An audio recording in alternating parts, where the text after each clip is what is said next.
Hello and welcome. Chris Long, Altair's VP of Data Analytics Solutions, will present the Energy Practices and Consumption-themed Gartner submission for 2022.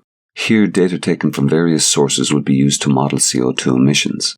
Altair has a broad complement of enterprise computing and data analytics functionality, including both coding and easy-to-use drag-and-drop capabilities. Altair's key differentiators lay in the ability to provide tools and interfaces for a heterogeneous mix of talent found in today's modern analytics teams. Altair's vision is to enable the wisdom of teams bringing together data engineers, scientists, analysts, business experts, and industrial-strength executable deployment strategies like MLOps. Users have the freedom to choose preferred technologies like scalable Apache Spark or feature-rich Pandas, but also to program in the languages of SAS, Python, PySpark, C, or SQL. All functionality presented is available through Altair's unique flexible licensing model, enabling all users to access all tools with one license. The product used here is Altair Analytics Workbench. To begin, the Kaggle data is imported and contains 16,013 observations and 30 variables, recording country, sustainability indicator, and year. Each country has many indicators, and scores for each indicator are evident for the years 1995 to 2020. This and other data will be used to model and predict CO2 emissions. To do this requires the data on which to build the model to be in a specific format, such that each indicator and its values are listed for each year for each country. Given the varied input data sources required to build this view, various data preparation routines are applied. Here, initial processing steps are to transpose the data such that row indicator values are transposed to columns. The resulting dataset contains variables recording the indicator value for each country for each year. Missing values exist for some years. These will be replaced by the most recent value for that country in the last 5 years, which should be a good indicator of its current state. To do this, a lag function is required and is created using a custom block. Firstly, as a workflow, which can include already existing blocks and code in the languages of SAS, Python, or SQL, or a combination of these. Here, some language of SAS code is used that generates n lag variables with input parameters defined. The custom block can be shared and appears in the custom group. Code parameters automatically appear as input values or selections. Additional missing value imputation use lists. 3 were created identifying variables with less than 15% missing values, greater than 30% missing values, and variables with cardinality equal to 1. These lists are used to filter variables and to replace missing values in bulk by using a reference to a variable list in an SQL statement. A Python code block was used to impute any remaining missing values using a KNN model. Using a new workflow, this and other data from the World Bank, IMF, and UN processed in a similar way are joined. The dependent variable was created by firstly importing CO2 data via URL. This was joined to each country, returning a dataset with CO2 values for each country for all years. The year region median CO2 is calculated and compared with the value for the same year for each country within the region.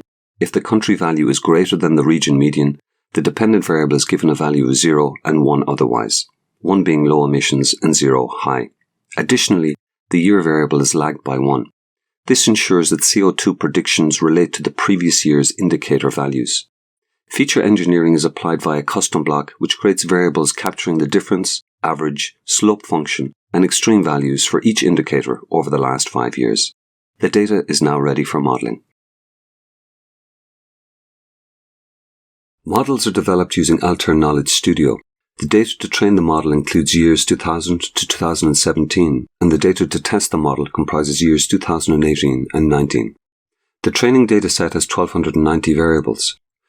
A 2-step feature selection mechanism using a variable selection and a multicollinearity analysis block trims this down to 29. The data profiler, and specifically the segment viewer, can be used to profile the dependent variable and identify those variables that may be good predictors of CO2 emissions. Columns illustrate the overall variable distribution and the distribution of the variable for each dependent variable category. Differences across the dependent variable categories are easily identified. For example, high CO2 emissions are characterized by a predominance of the high income group, as well as high values for finance investment and finance current account, among others. Low CO2 emissions are characterized by predominantly lower income groups and lower finance values. To begin modeling, the data is connected to the AutoML block. This includes options to select model variables, pre-process the data, include feature engineering, and specify the model types to develop. The AutoML block outputs results in 2 superblocks.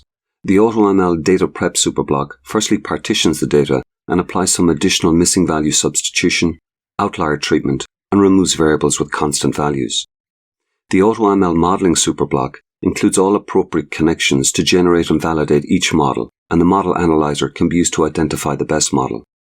Here, focusing on the AUC statistic, the boosting model is outperforming all others with an AUC value in excess of 0.95.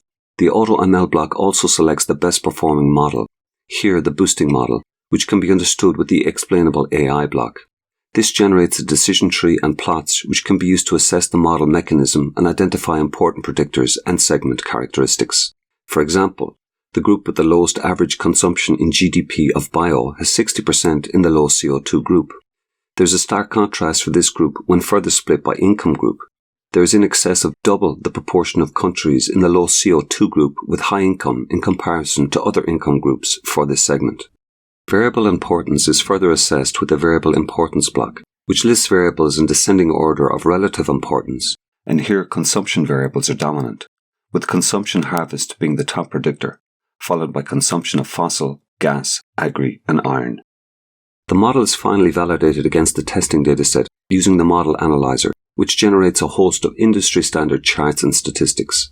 The model validates well, as can be seen from the proximity of statistics and the lines representing the scored, train, and testing datasets for each chart. At this point, the model is deployed to Altair SmartWorks Analytics, a cloud-based composable AI platform, by right-clicking and selecting the option Upload to SmartWorks Analytics. From the MLOps capability of SmartWorks Analytics, the uploaded model is registered using details such as the model name and type, as well as specifying the model location and prediction type. Once complete, the model is visible and available from the model registry. The model is deployed by adding a new deployment and selecting the model registered previously.